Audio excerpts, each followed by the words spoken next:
So, when you think about resetting your mind, we're always committed to moving forward, sometimes prematurely. In order to reset your mind to think abundantly or to live abundantly, you first have to identify where you're currently thinking in scarcity, which we don't like to spend any time there because it's not fun. So, and you can't, to me, one of the number one ways to avoid, in a sexy way, avoid transformation is to generalize too much. Like, oh, my life. Oh, your life is so big.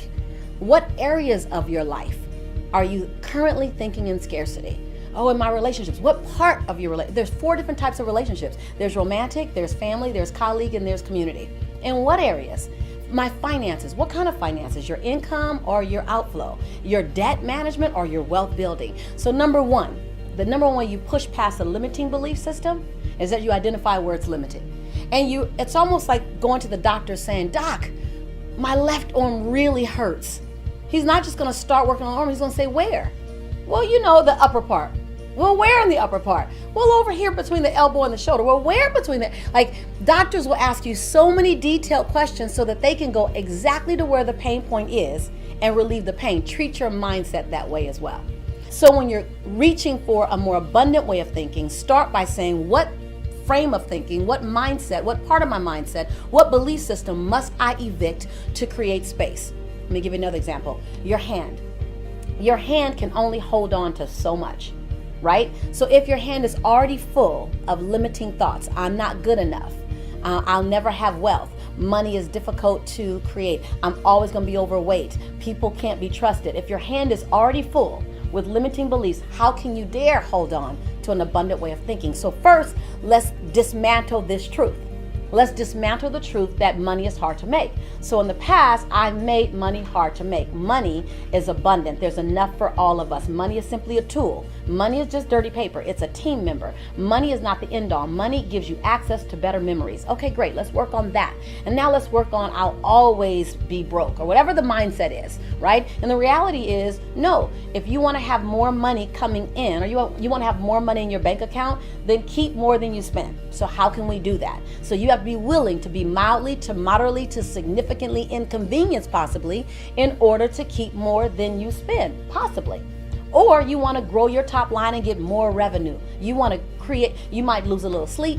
You might not be able to go out to as many parties. You might not be able to spend as much on your clothes, but you want to bring in more than you spend. So financial struggle is not imminent. Now, I'm not saying it's not difficult at times. I've been there.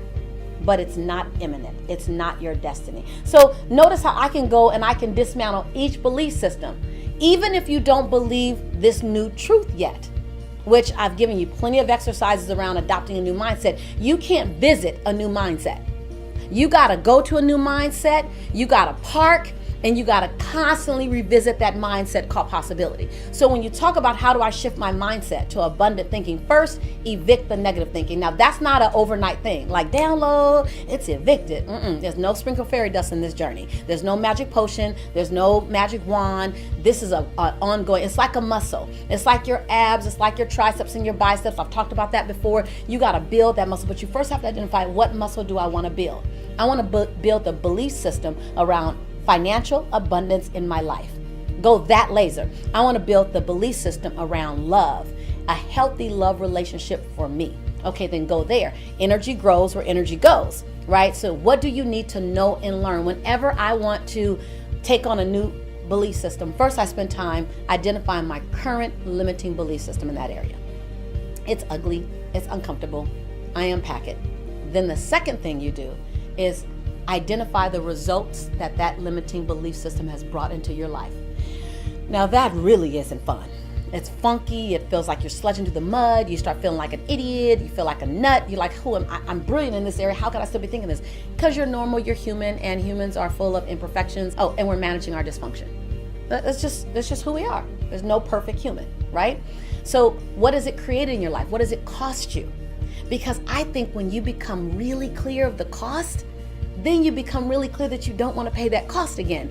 I think we continue to go in the same circle and end up in the same place, different day, different year, different relationship, different bank account, because we haven't identified what has this behavior, what has this mindset cost me. But when you stop for a moment and go, here's my limiting belief system, and here's what it's cost me. Okay, I'm done with that. Now we can go to an abundant mindset. I think people try to run past those first two way too fast and hold on to an abundant mindset, and it doesn't last because they haven't become clear of the toxic limiting mindset and its cost. So they slingshot back to that place that they had started before and end up asking the question, how did I end up here again?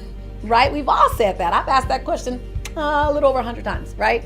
And so I think those are the first two steps. And then the third thing is to surround yourself in a tribe of people that inspire you to stand on your tippy toes by who they are being.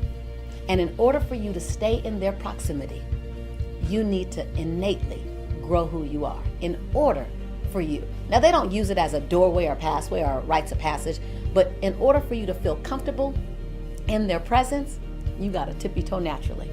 They even make you nervous when you're around them. I have that. I have a circle of friends who I go, and I've had that circle of friends for, 15, 16 years, and I keep going around them, and I always feel nauseous, and they always make me feel like I want to tippy toe, and they've helped to make me a better woman. They didn't design it, they didn't craft it, they didn't tell me what to do, just being in their presence. And oh, by the way, I paid to be in their presence. I consistently pay to be in their presence. I don't have any formal business with them, just being their friends make me nervous.